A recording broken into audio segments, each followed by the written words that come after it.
Okay, so I'm going to go over with you the themes that the class had decided to study as we read the novel. There are four of them: family,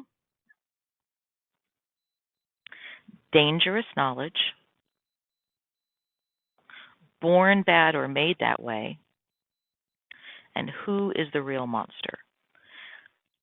For the theme of family, that can mean anything that you define as family, actual, family by blood or family by way of association. Um, we're, we all had agreed that, as a class, we all agreed that family, to consider someone your family does not mean that you have to, that you limit it to just people that are related to you by blood, but anyone that you consider family. The second one is dangerous knowledge, and that kind of has two thoughts. One is where if you know the truth about something and you don't act upon it, that's one type of dangerous knowledge that, especially if it has consequences. If not acting on the truth leads to negative consequences, then that's definitely something that we as a class felt was dangerous knowledge. The other concept of dangerous knowledge is where you know that if you know how to do something and know that but you know that it's not the right thing to do. So that's like if you know that if you could steal something, but then you know that it would hurt whoever you stole it from, or that you might go to jail. That's a type of dangerous knowledge. You know how to do something or about something, but you choose not to do anything. You can choose whether or not to do something about it.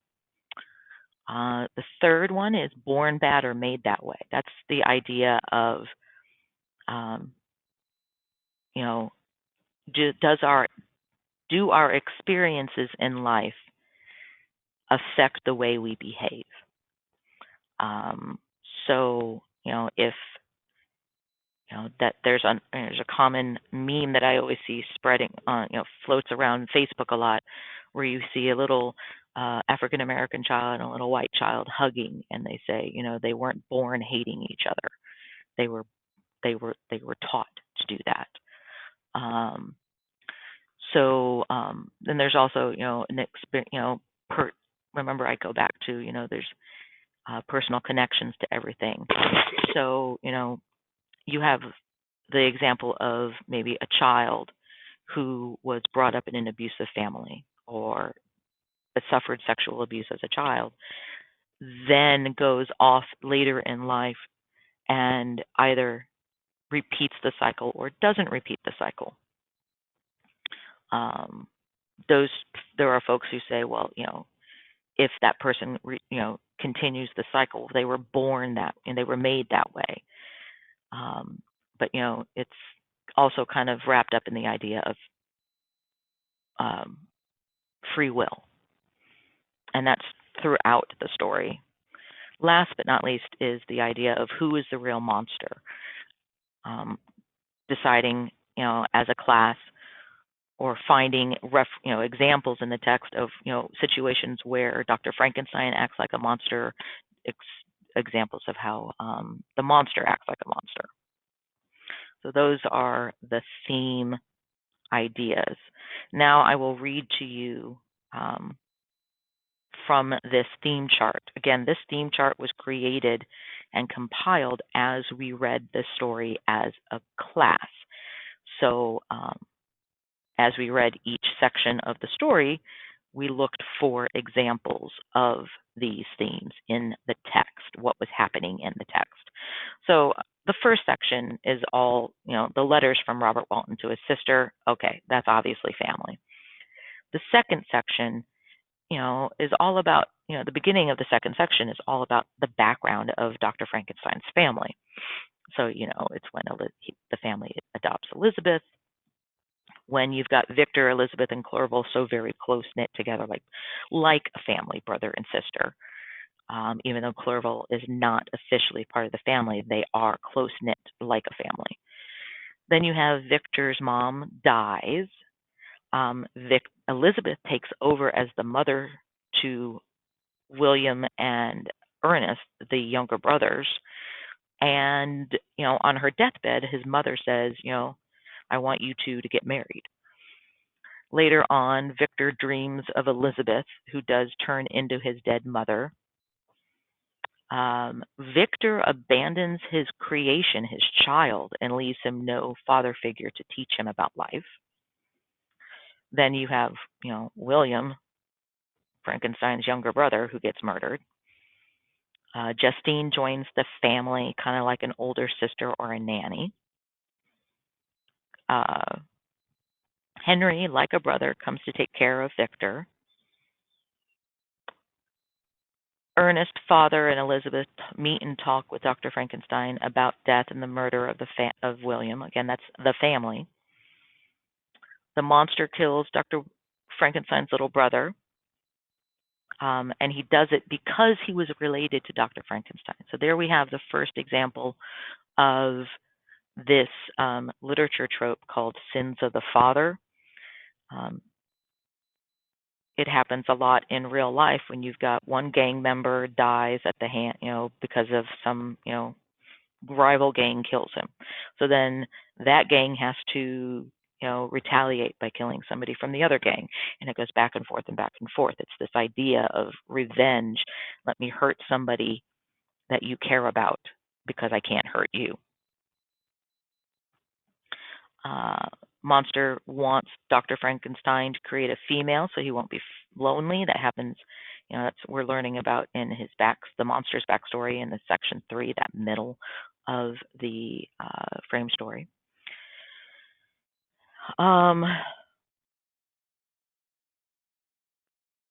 Technically, one of our students, mentioned that Dr. Frankenstein is the monster's dad, so that makes William his uncle. So there's a family connection. The monster watches the family in that cottage, longing to be a part of a family. Section 4, we come back to Dr. Frankenstein again, where the monster tells Dr. Frankenstein, hey, if you make me a lady monster, you make me a wife, I won't be lonely. I'll have a family. I'll have someone to care for and care with. Dr. Frankenstein's dad finally clues in that, hey, maybe Dr. Frankenstein only thinks of Elizabeth as a sister. We kind of asked that question. Then Dr. Frankenstein goes off to England, Scotland, and that tiny island so that he can work and keep his family safe. That's family. Dr. Frankenstein realizes that the monster and the lady monster might make kids. Kids, family. And at the end of the story, we have Robert Walton talking to his sister again. So those are all examples of the theme family. Then we come to the theme dangerous knowledge. Robert Walton sees his trip to the Arctic as a way to beat back fear of death, but then we mentioned that, hey, you know what, death keeps us safe, so maybe you shouldn't conquer fear that badly. And then in the opening letters, Dr. Frankenstein warns Robert Walton, I ardently hope that the gratification of your wishes may not be a serpent to sting you, as mine has been. Dr. Frankenstein is warning Robert Walton not to give up everything for a goal.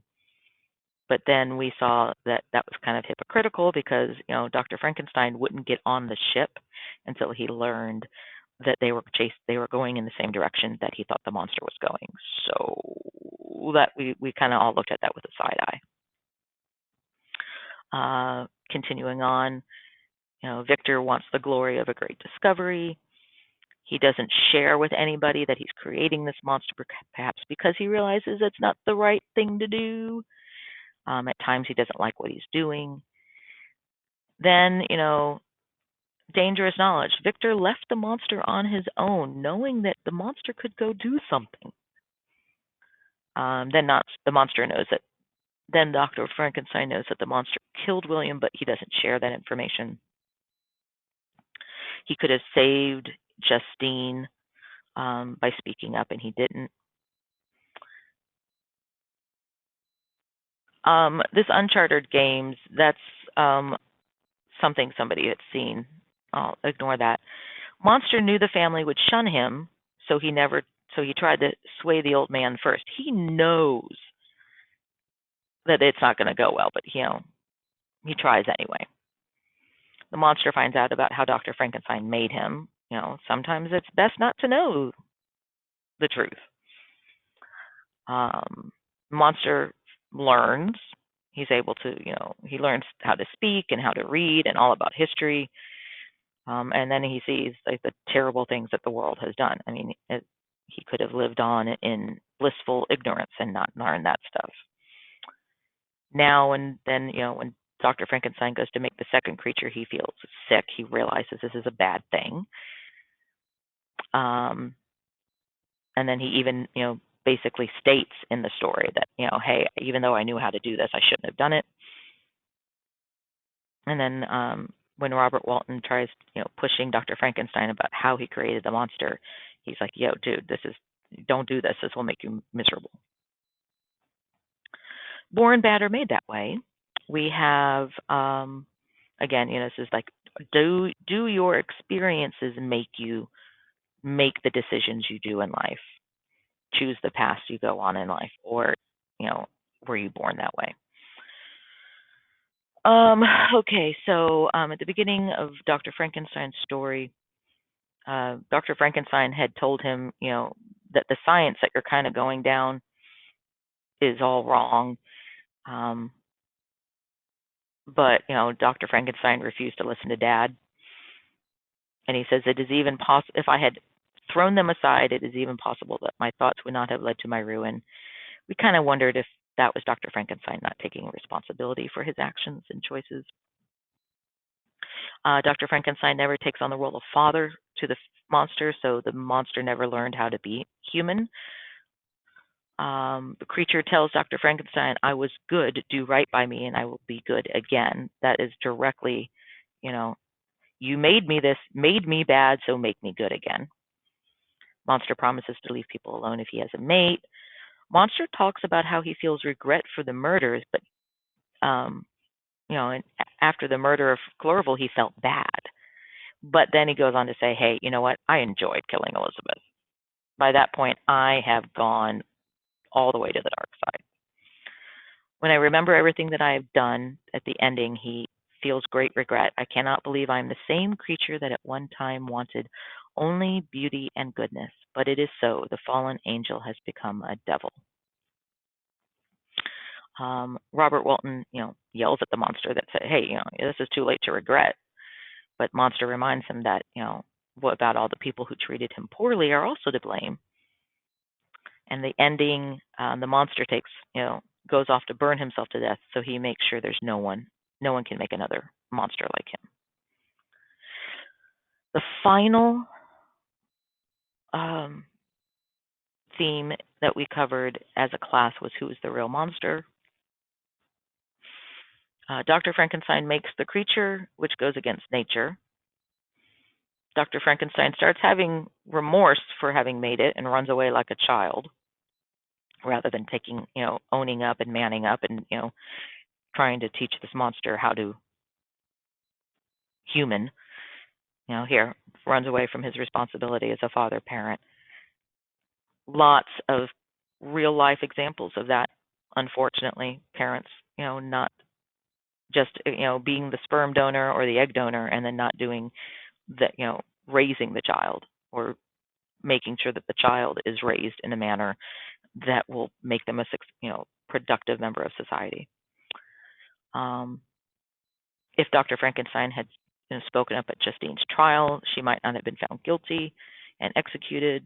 The creature tells Dr. Frankenstein that it's actually Dr. Frankenstein's fault that William is dead. So, that's kind of, that's the creature saying, because I wanted revenge, it's your fault because you're the one I want revenge against. It mentions we noticed that the monster's first instinct was to save that girl from drowning.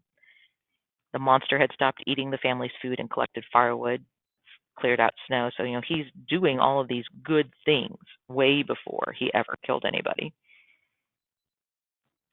Dr. Frankenstein at the beginning of section 4 starts to feel responsibility toward the monster. That's why he decides to, agrees to make the lady monster, and then, kills, destroys the monster's lady, and, now the monster's like, oh, dude, no, I'm going to have revenge. Uh, Dr. Frankenstein recognizes that he made the monster, but seems to lay all blame on the monster for the terrible things that happened as he's lying on his deathbed. So we as a class kind of saw that Dr. Frankenstein really doesn't ever end up in the story taking a true sense of responsibility. At the end of the story, the monster takes responsibility for his own actions, a sign for us as a class that, he may have done bad things, but he wasn't at heart a monster because he hates himself more than anyone could hate him, and that, the monster goes off to burn himself to death. So those are our 4 themes and all of the examples of those places in the text that we felt the themes were.